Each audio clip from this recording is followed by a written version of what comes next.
اعوذ باللہ من الشیطان الرجیم بسم اللہ الرحمن الرحیم السلام علیکم ورحمۃ اللہ وبرکاتہ۔ سورۃ الحدید آیت نمبر 11 میں اللہ سبحانہ وتعالیٰ فرماتے ہیں من ذا الذی یقرض اللہ قرضا حسنا فیضاعفہ لہ ولہ اجر کریم۔ کون ہے جو اللہ کو قرض دے اچھا قرض، پھر اللہ اسے اس کے لیے بڑھاتا چلا جائے اور اس کے لیے پسندیدہ اجر ثابت ہو جائے۔ اللہ کی راہ میں قرض حسن دینے کا مطلب ہے اللہ کی راہ میں صدقہ و خیرات کرنا۔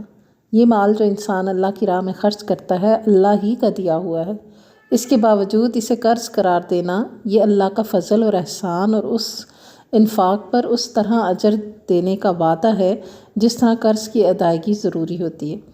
تو اللہ سبحانہ وتعالیٰ کے ذمے ہو جاتا ہے یہ کہ پھر اس کا اجر اللہ سبحانہ وتعالیٰ خود دیتے ہیں۔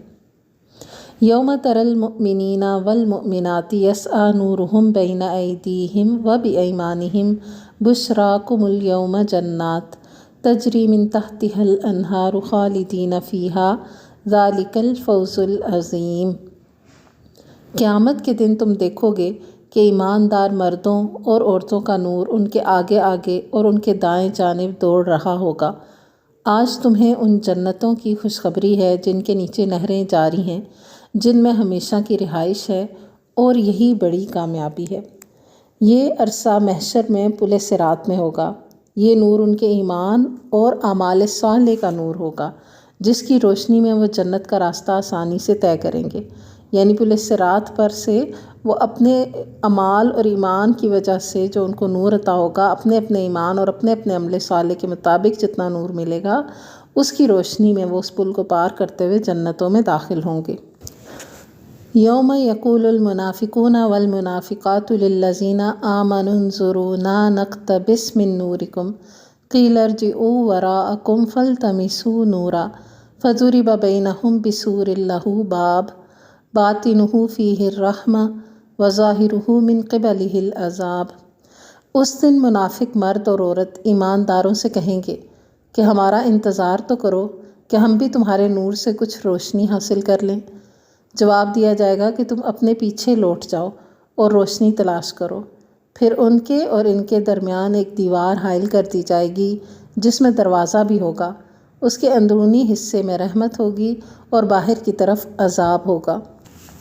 اس کا مطلب یہ ہے کہ اہل ایمان سے وہ یہ مطالبہ کریں گے کہ اپنے روشنی میں سے ہمیں بھی روشنی لینے دو، ہم بھی اسی روشنی میں تمہارے ساتھ چل پڑیں۔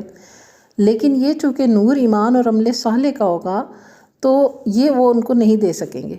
وہ ان سے کہیں گے کہ جیسے ہم ایمان اور عمل صالح دنیا میں کر کے یہ نور اپنے ساتھ یہاں لے کر آئے ہیں، اسی طرح تم بھی اپنی یہ پونجی جا کر لے آؤ۔ اور یہ ایک طرح سے ان کا استہزاء ہو جائے گا قیامت کے دن۔ اور یوں ان کے درمیان ایک دیوار حائل کر دی جائے گی جس کے اندر رحمت ہوگی یعنی جنت، اور جس کے باہر کی طرف عذاب ہوگا یعنی جہنم۔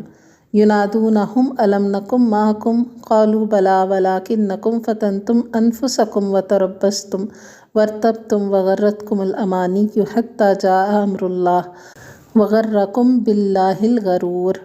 یہ چلا چلا کر ان سے کہیں گے کہ کیا ہم تمہارے ساتھ نہیں تھے؟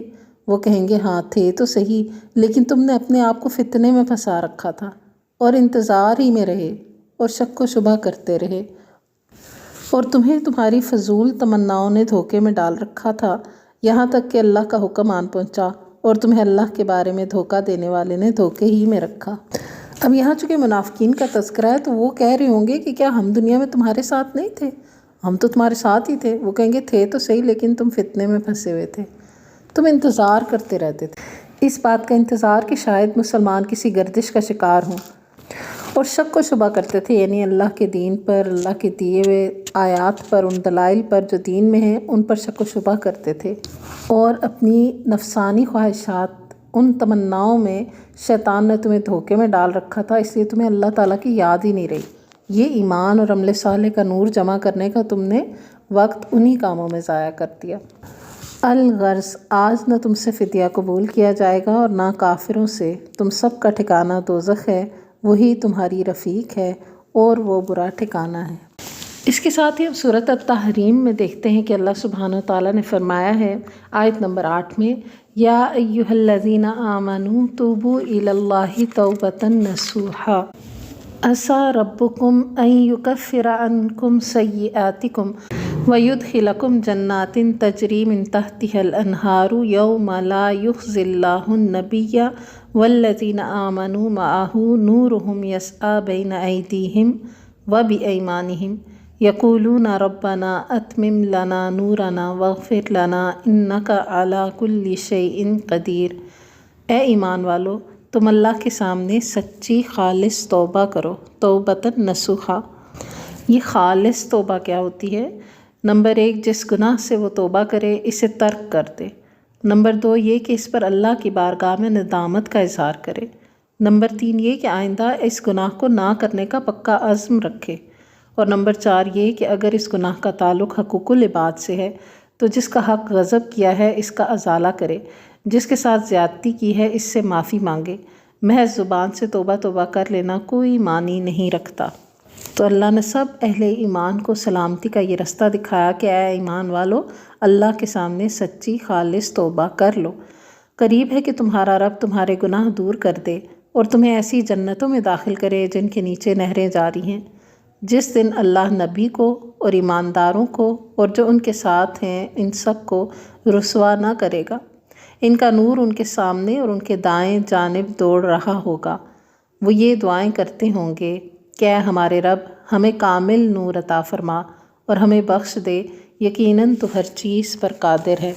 ربنا اتمم لنا نورنا واغفر لنا انک علی کل شیء قدیر۔ اے ہمارے رب، ہمیں مکمل نور عطا فرما اور ہمیں بخش دے، یقیناً تو ہر چیز پر قادر ہے۔ یہ دعا اہل ایمان اس وقت کریں گے جب منافقین کا نور بجھا دیا جائے گا، جیسا کہ سورہ حدید میں ابھی ہم نے پڑھا ہے۔ اہل ایمان کہیں گے کہ جنت میں داخل ہونے تک ہمارے اس نور کو باقی رکھ اور اس کا اتمام فرما۔ سبحان اللہ۔ تو اس دعاؤں کو اپنی دعاؤں میں ضرور شامل رکھیں کہ ہمارا نور دنیا کے ہر معاملے میں بھی، جہاں ہمیں نور روشنی ہے نا، لائٹ نہ ہو تو آپ لائٹ آن کر کے ہی دیکھ سکتے ہیں کہ کہاں قدم رکھنا ہے اور کہاں نہیں رکھنا۔ تو ایمان ایک نور ہے، قرآن ایک نور ہے۔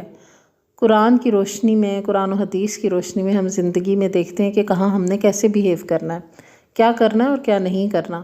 تو یہی نور کے ساتھ ہم جب گزرتے جائیں گے تو آخرت کا نور بنتا جائے گا۔